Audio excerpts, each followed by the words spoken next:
Добрый вечер. В студии Тимур Бекмурзин. Время реальной экономики.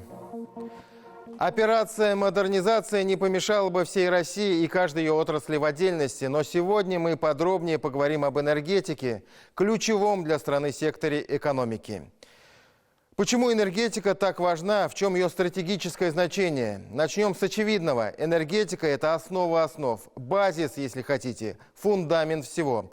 Отрасль имеет жизненно важное значение для развития экономики в целом. Есть и другой аспект, на который обращают внимание уже специалисты.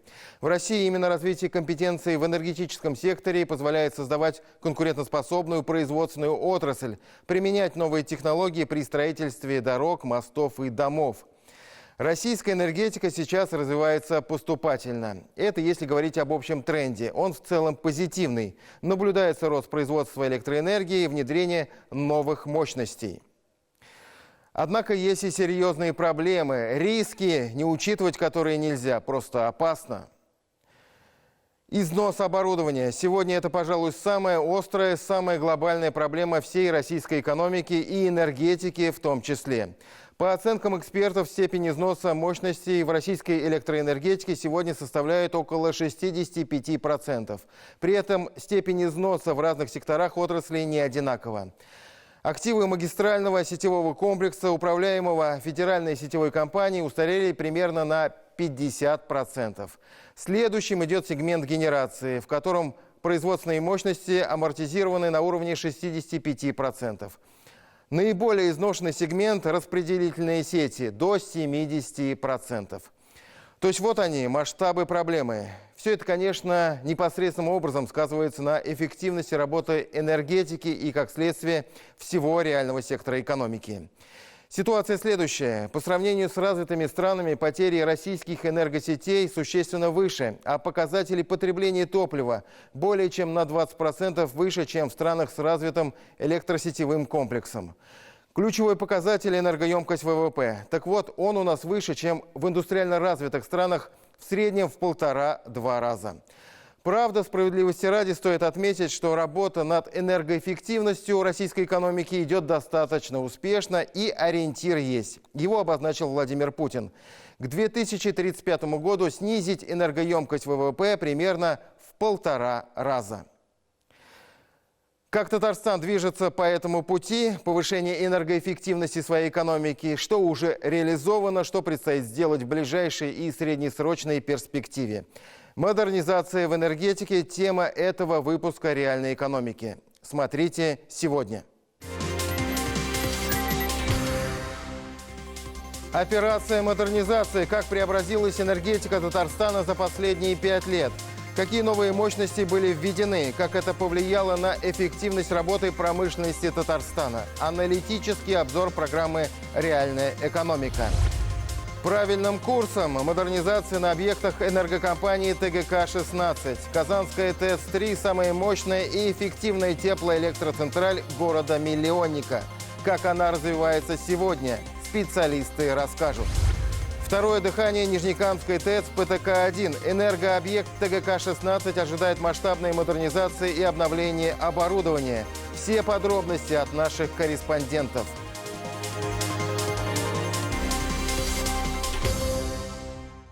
Что из себя представляет энергетический комплекс такой огромной страны, как Россия? Давайте посмотрим. 69 региональных энергетических систем. Они, в свою очередь, образуют единую энергетическую систему. Восток, Сибирь, Урал, Поволжье, Юг, Центр и Северо-Запад. Кроме того, существуют и другие независимые или изолированные энергетические компании.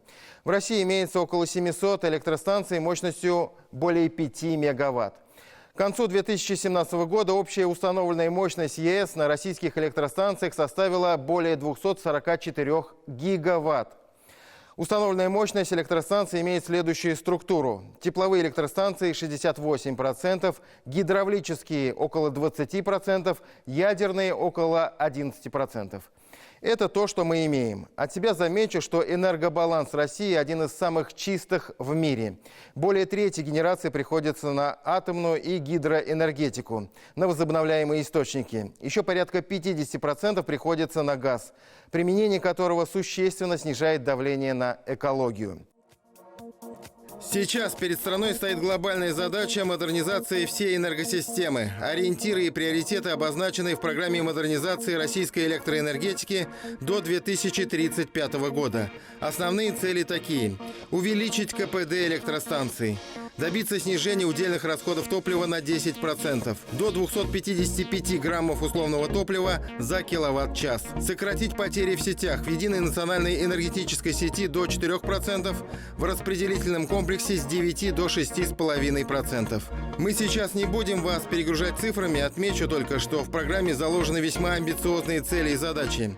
Не так давно Минэнерго России озвучил такие цифры. Только на модернизацию и расширение магистральной инфраструктуры в части развития объектов электросетевого хозяйства планируется направить не менее 250 миллиардов рублей до 2024 года.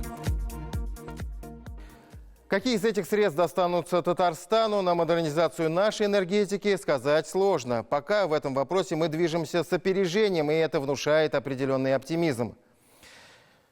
Как мы уже говорили, энергоемкость российской экономики существенно превышает среднемировой показатель. Татарстан и здесь может служить примером. По данным Министерства промышленности и торговли республики, за последние 10 лет энергоемкость татарстанской промышленности снизилась на 24%, тогда как в остальных субъектах темпы повышения энергоэффективности остались на уровне 17-20%. Основными трендами развития энергетической отрасли республики являются модернизация генерирующих мощностей производственных объектов энергосистемы и развитие энергосбережения и энергоэффективности. Стратегическая цель остается прежней – это надежное и бесперебойное снабжение потребителей электрической и тепловой энергии, энергетическая безопасность республики, повышение конкурентоспособности субъектов электроэнергетики на оптовом рынке электрической энергии и мощности. Что касается модернизации, здесь успехи татарстанской энергетики очевидны. Назовем только несколько свежих примеров в области генерации. В июне 2017 года АО «Таиф» были введены новые мощности на Казанской ТЭЦ-3, газотурбинная установка мощностью 405 мегаватт. В 2018 году был завершен проект модернизации Казанской ТЭЦ-1 АО «Татэнерго». Большую работу по модернизации ведет и Нижнекамская ТЭЦ ПТК-1, как и Казанская ТЭЦ-3, входящая в энергокомпанию ТГК-16 группы «Таиф». Сегодня эти ТЭЦ действительно лидеры отрасли, наиболее эффективные предприятия не только в республике, но и в России в целом. О масштабных преобразованиях в энергетике Татарстана и о ближайших планах на будущее в нашем обзоре.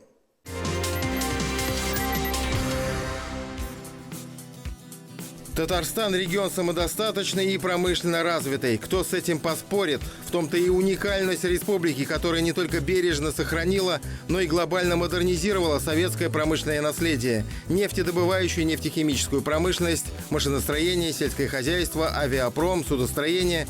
Однако, как ни парадоксально это прозвучит, было у татарстанской экономики еще со времен СССР слабое звено. Это электроэнергетика. Надежность в энергетике – фактор ключевой.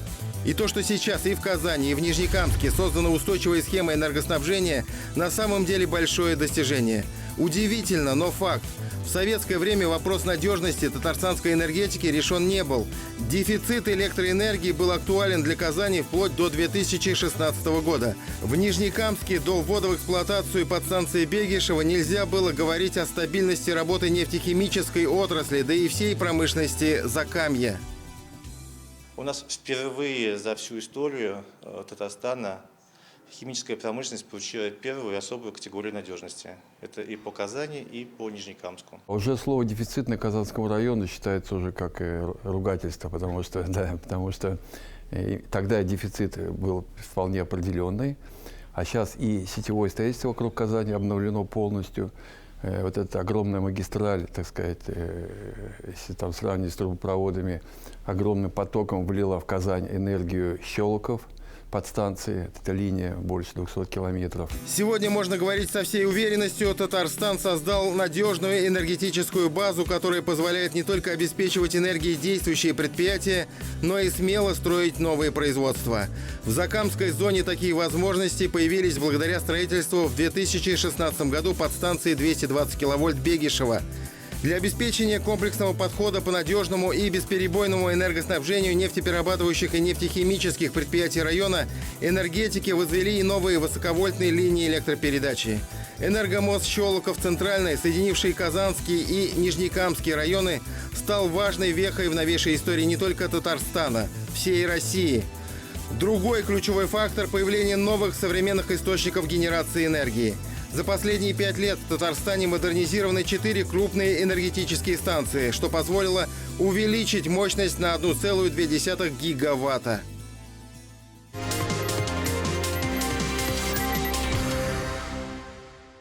Еще немного о российских планах по модернизации энергетики. Они касаются существенного обновления и технического перевооружения отечественных теплоэлектростанций. План модернизации рассчитан на 10 лет, с 2022 по 2031 год, и охватывает он около 40 гигаватт мощности, что составляет 16% установленной мощности российских сетей. При этом отмечается, что параллельно с обновлением оборудования необходимо будет решить ряд вопросов по цифровизации работы российских станций, внедрению передовых технологий управления. В Татарстане процесс модернизации в энергетике уже запущен, он активно идет на протяжении последних 5-10 лет. Эффект очевиден. Энергетика Татарстана продолжает уверенно двигаться вперед, оставляя позади времена энергодефицита. На фоне роста генерации и повышения эффективности использования энергии республика постепенно приходит к полной независимости от электроэнергии, поступающей из-за ее пределов. Мы много в нашей программе сегодня говорим о перспективных технологиях, но они уже во многом стали реальностью, по крайней мере, на предприятиях лидеров в сфере энергетики. Примером в этом плане может служить казанская ТЭЦ-3, входящая в энергокомпанию ТГК-16 группы «Таиф».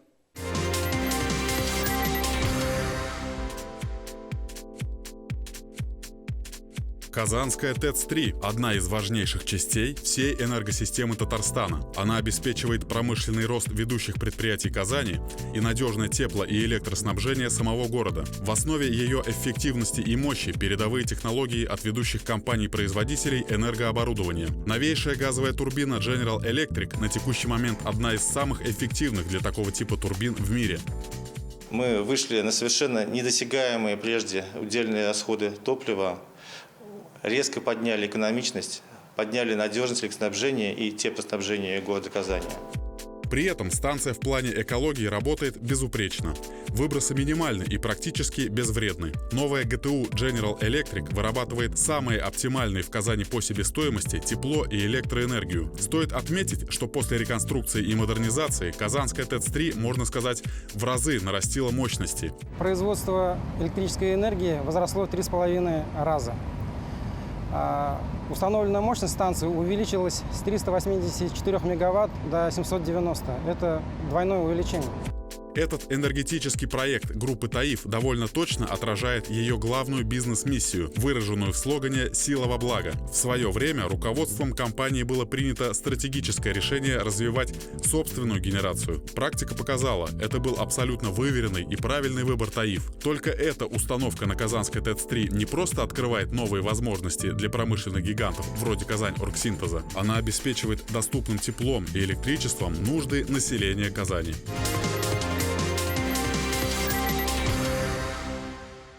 В энергетике мы сейчас идем по пути модернизации советского наследия. Плохо это или хорошо – отдельная тема для дискуссии, которой я сейчас предлагаю не углубляться. Это большой и сложный, в том числе и научный вопрос.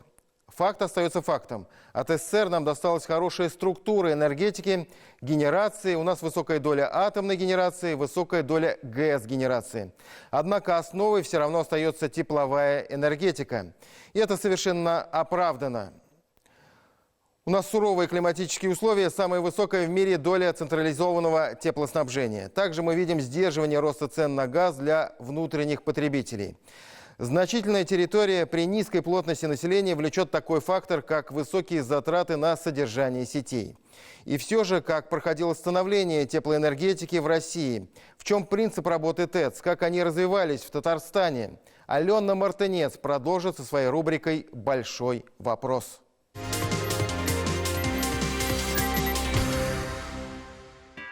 В эпоху древнего палеолита, 1,5 миллиона лет назад, наши предки научились использовать огонь.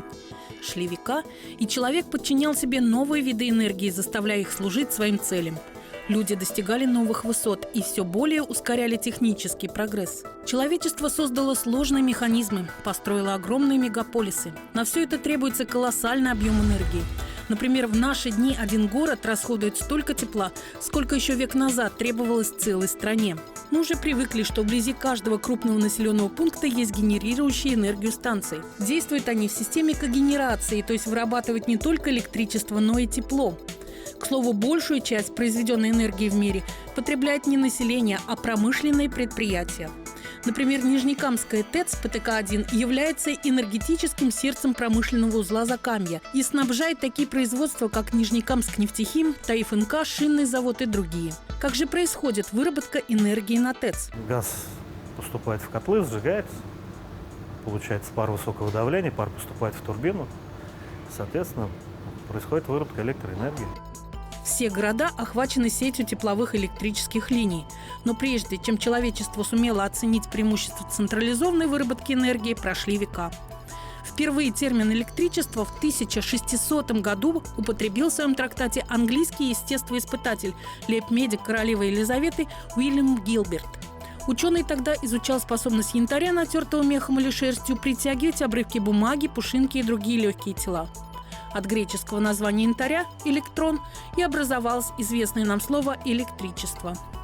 В 80-е годы 19-го столетия в мире стали появляться первые централизованные станции, более целесообразные и экономичные, так как снабжали электричеством сразу много предприятий.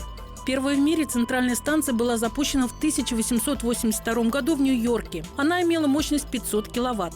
Примерно столько электроэнергии сегодня при 8-часовом рабочем дне тратит за месяц один небольшой офис, в котором работают 5 компьютеров. В России централизованные электростанции стали появляться во второй половине 80-х годов XIX века. А в Казани строительство первой городской электростанции на Театральной площади, ныне Площадь Свободы, началось в январе 1896 года. Пробное освещение состоялось 24 июня 1897 года на улице Большой Проломной, нынешней улице Баумана. Регулярное освещение казанских улиц электричеством началось уже в октябре того же года, когда была создана более удачная система на Воскресенской улице, сегодня это улица Кремлевская. Бурный рост электро- и теплоэнергетики в стране начался после революции в 20-х годах 20 века, когда был принят план государственной электрификации России – ГОЭЛ-РО. Новый скачок развития ТЭЦ случился в середине прошлого столетия, в эпоху массового строительства хрущевок. А в нашей республике тогда же, в 50-е и 60-е годы, произошел еще и бурный рост химической промышленности. Новые предприятия и целые города, которые возникали вокруг них, требовали все больше энергии. Как это происходило, можно представить на примере Нижнекамской ТЭЦ, пару лет назад отметившей свой полувековой юбилей. Начал строительство в 1965 году. В 1967 году был пущен первый блок. Первая машина ТГ-1 и первый котел. Память об этапах Большого пути сегодня бережно хранится в музее ПТК-1. Нижнекамская ТЭЦ по-прежнему успешно обеспечивает растущие энергетические потребности крупнейших нефтехимических предприятий региона. Основные направления модернизации станции сегодня – это повышение надежности, безопасности, экономичности и экологичности производства.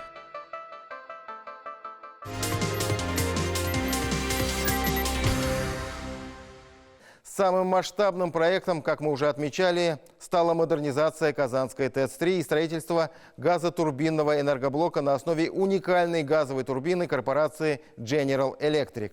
Сейчас в планах энергокомпании обновить паровые турбины на Нижнекамской ТЭЦ ПТК-1. Все подробности от наших корреспондентов. Нижнекамская ТЭЦ ПТК-1 более полувека обеспечивает потребности крупнейших нефтехимических производств Закамья. В 60-х годах прошлого столетия станция проектировалась в качестве источника тепловой и электрической энергии для нового промышленного региона республики. Это самая крупная промышленная отопительная ТЭЦ в Татарстане. Чтобы было понятно, что вся промзона города Нижнекамска, это химкомбинат, ТАИФ НК, шинозавод и так далее, все находится под, так скажем, снабжением, теплоснабжением Нижнекамской ТЭЦ-1. Все предприятия. Мощность станции составляет 880 мегаватт, по тепловой энергии 1774 гигакалории. Здесь трудится более 830 человек, обеспечивая теплом и электроэнергией Закамский регион. За сутки вырабатывается порядка 50 тысяч гигакалорий тепла и около 13 миллионов киловатт-часов электроэнергии. Это главный щит управления, сердце станции. Здесь управление турбогенераторами, линиями электроэнергии, собственными нуждами. Постоянный контроль за работой оборудования. Здесь все параметры выведены у нас на мониторы. Соответственно, контролируем при любом отклонении. Также по электроэнергии у нас идет автоматическое регулирование согласно диспетчерского графика заданного. То есть машина сама регулирует. Задано, грубо говоря, 500 мегаватт нести. Наша станция будет нести 500 мегаватт. Как видим, рабочие нагрузки большие, и станция с ними успешно справляется. Но мощности потребителей ее энергии, промышленных предприятий Нижнекамска, постоянно растут. И чтобы обеспечить бесперебойную их работу, разработана серьезная программа по модернизации самой ТЭЦ. Вот только последние показатели этой программы.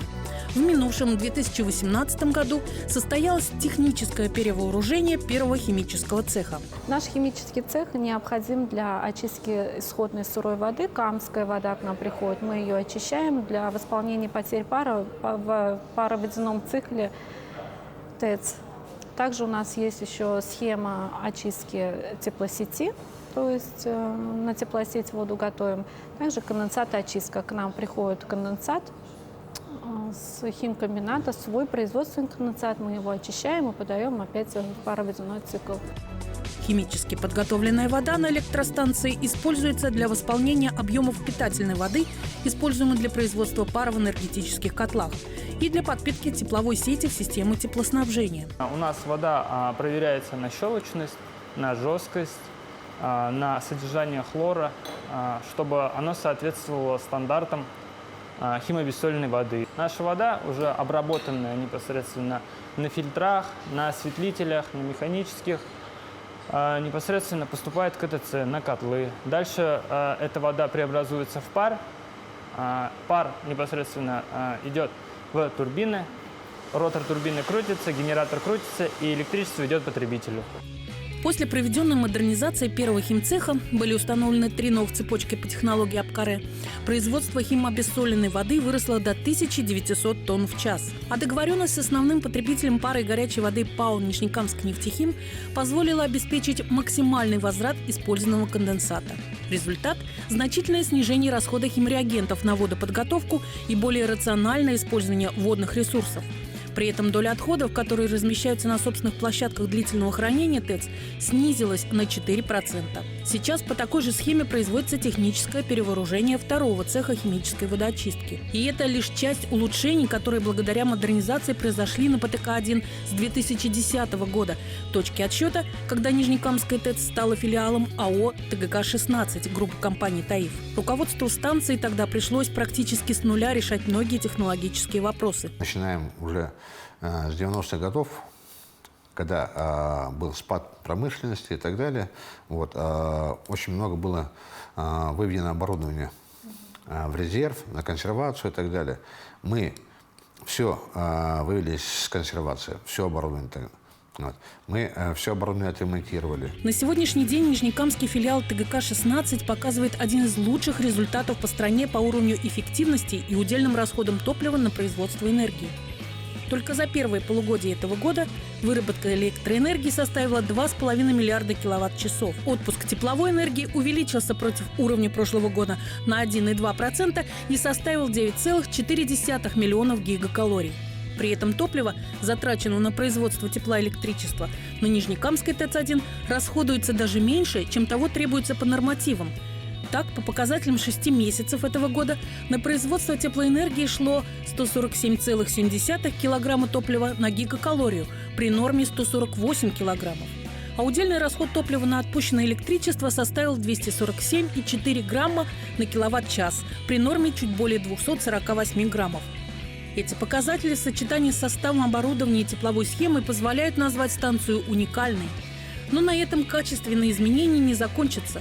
В сентябре этого года стало известно, проект АО ТГК-16 по модернизации паровой турбины на Нижнекамской ТЭЦ ПТК-1 прошел предварительный конкурентный отбор в программе модернизации генерирующих объектов тепловых электростанций на 2025 год. Станция оказалась в числе отобранных 18 генерирующих объектов в стране, претендующих на квоту системного оператора ЕС. А это значит, что у Нижнекамской ТЭЦ-1 появится возможность на порядок увеличить свои мощности уже через 5 лет.